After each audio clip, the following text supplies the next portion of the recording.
Hi, today I'm going to talk to you about a subject and idea that is quite close to my heart, and also to educate you on an important part of gaming that has long been forgotten by gamers of the modern era. Early 3D games and how they used hardware limitations to improve the design of the game, but also it is all things that we take for granted today. To get my point across, I will use one of my favorite video game series, The Legend of Zelda, to prove my point. I do really enjoy 2D video games, especially games in the SNES like Legend of Zelda, A Link to the Past, but despite how good the game is, I never felt the world was big. You can get to any area in the game quite quickly, and you can never look out into the distance and see a huge volcano or mountain and decide to go there. You just see it on the map and walk there. Or even use these. I don't think they could properly achieve what they were going for with the game. As you can see in the opening screen, where it shows a castle by a huge lake, which is supposed to be this lake. That brings us to the Ocarina of Time, the first 3D Zelda game and also one of the most revolutionary games ever made. It introduced things like Z-targeting, which is something we take for granted today. I was about 3 years old when I first played this, and the world felt huge. I was walking around Kokiri village and getting confused as to where to go as I thought it was so big. I found a hidden passage that took me to a maze where you can find a sword. It was amazingly huge except for the fact that it wasn't. This forest isn't as big as I was making it out. And I mean, it isn't tiny, but it is hard to see how someone could get lost here when you can see everything from this vantage point. The game is clever about certain details. If you stand here and look up, you can see the background is a bunch of trees, which gives the impression the forest is a lot larger than it is. So when you crawl through this tiny hole, the maze feels a lot bigger for it. It gives the illusion you are traveling through a deep forest.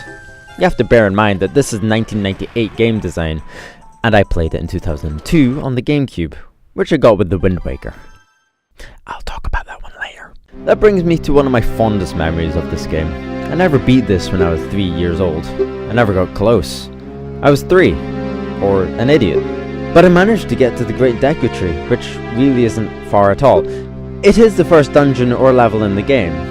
The tree is supposed to be big. I mean, not just big upwards, but it stretches deep underground. I remember going inside and seeing how big it felt inside, especially when you drop down from the huge height. You burst open this cobweb and land in a lake that is deep underground, or that's what it's felt like, at least. You may be wondering how this is a lake, and I can answer you by saying it's not. But it felt bigger because of these. On both sides there are deep tunnels blocked off by bars. These are 100% visual and only there to make the game look bigger than it is, which is the point I'm trying to make. And I've got past this point in the game when I was 3 because I spent so much time trying to figure out how to break these bars. If there is a tunnel, that means there are more areas to explore, right? How cool would it be to know where these led? Or to find treasure through them? I didn't know games had limitations back then. This might seem strange to people older than me that have probably never even thought about these tunnels. I can think of several examples of blocked off areas in games that are just invisible walls. But I am coming at this from both the perspective of a 3-year-old kid who doesn't know of any other game series besides Mario and Sonic, and also from the viewpoint of early 3D worlds and how they used visual and clever effects to make the world seem a lot bigger. In the modern world, they would just stick a mountain in the way. That is just too big to climb. Since I never progressed past this point at this age, it meant my other points came from later in life. These didn't blow me away because I had been spoiled at this point by the games in the future. But there are still clever things done in this game to make it feel big. Notably, Hyrule Field and Death Mountain. When you leave Kokiri Forest for the first time, you get a big view of the huge Hyrule Field. This field is huge and by walking, it can take some time to get across. The game is clever about this, as well as if you don't head straight for the castle, nighttime approaches. You're supposed to make it to the castle before nightfall, as the drawbridge goes up and monsters appear at night.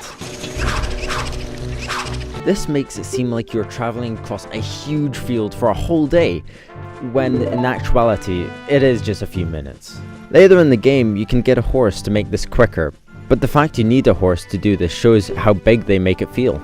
But all this is helped by Death Mountain, an iconic location that is present in all Zelda games set in Hyrule. It is a huge volcano that can be seen anywhere in the world. Well, not everywhere, but a lot of places. You can see it in Hyrule Field, and you can run straight for it and eventually make it, but it can take some time without a horse, or fast traveling. That is something you can get later in the game.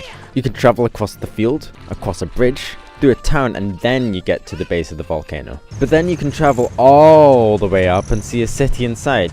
That doesn't seem like a city, but also travel higher up the mountain to the eventual crater that has a temple inside.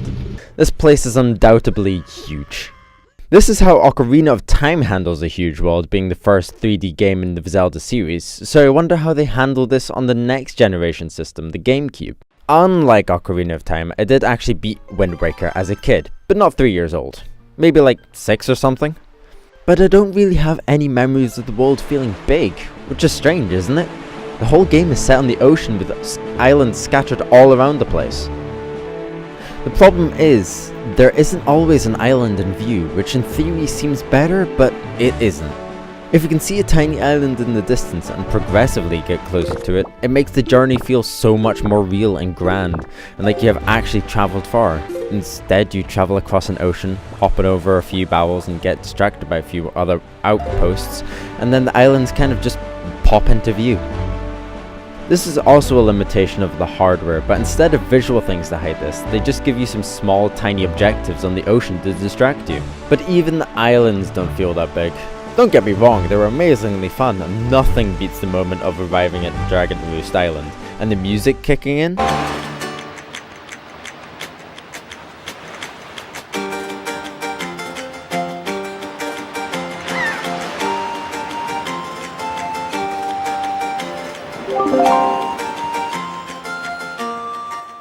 But once you arrive and look around, it doesn't feel as big, because you can see almost everything. And also the dungeon inside the volcano doesn't feel like it could realistically fit inside the mountain you see. They feel too separate. With the Deco Tree, you can see the size of it, and what you can't see from the outside is deep underground. It makes sense that this big tree could have a giant space inside it, but I don't buy into that as much with Dragon Roost Island, especially when you're that high up on it. But this isn't just Dragon Roost Island though. The opening area, Outset Island, also feels the same, but more because you can see everything. There's no deep forest that could be infinitely big because the forest is right there, and it's not big looking. Now, it would have felt differently when I was 3 years old when I found out that the giant head statue on the cliff actually had a big cave underneath it. But the problem there is the same thing as before. The cave is way too big to actually fit on this island. But now I'm going to talk briefly about Twilight Princess, mainly because I have nothing to say about the Deku Tree in Wind Waker. Just look at this guy. I don't want to travel inside this guy anyway. He has a tooth now. He is a tree! I don't think this is the same guy. The problem with Twilight Princess is that it does improve on a lot of things that Ocarina of Time did wrong, but in some instances it went way too far. The world is big. It is open and huge, and you can see areas in the distance you will be able to travel to. There are a lot of outer bound forests to make the world feel bigger, especially in the Lost Woods area.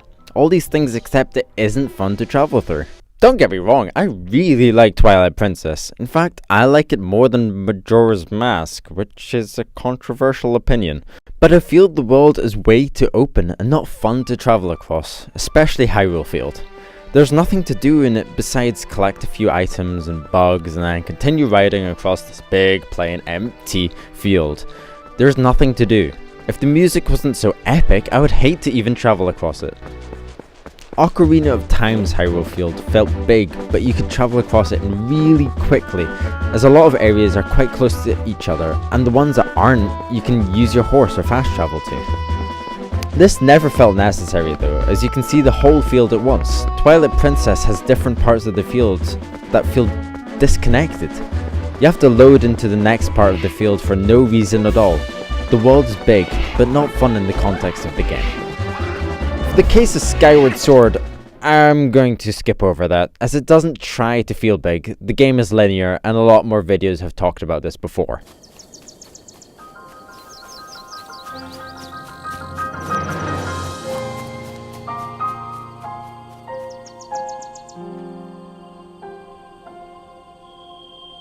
I want to go straight to the Breath of the Wild. This game is actually huge, and it looks huge, and it feels huge, and it is great.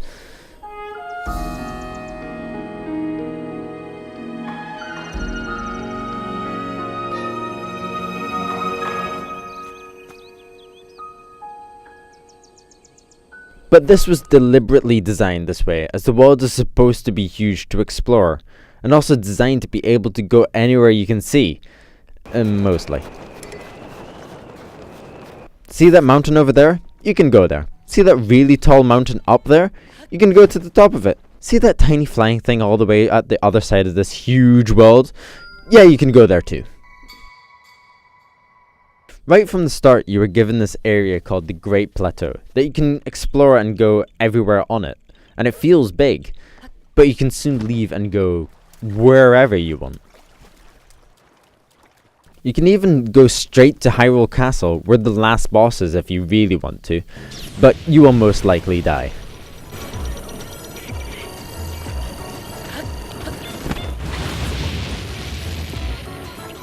This game has a world that is bigger than Wind Waker's Great Sea, as nothing has to pop into view. It is bigger than Twilight Princess's Hyrule Field, but has things to do at every moment, and every inch is covered with things to explore. And it is bigger than Ocarina of Time's world and doesn't need to use visual tricks to make the game feel bigger. For the first time since I was little, I felt like I was in a huge world that I could explore and I wasn't being guided to a destination. If I use past examples like Death Mountain, you can see it right from the opening, and the title card of the game is one of the greatest moments ever. You can travel all the way there, but you will probably get distracted along the way. If you don't, you will make it, and if you want to get there faster, you can climb over a mountain and glide down to cover a very large distance. This is some gameplay I'm going to show you of Link. This guy, not this girl, gliding down from the top of Death Mountain with full stamina.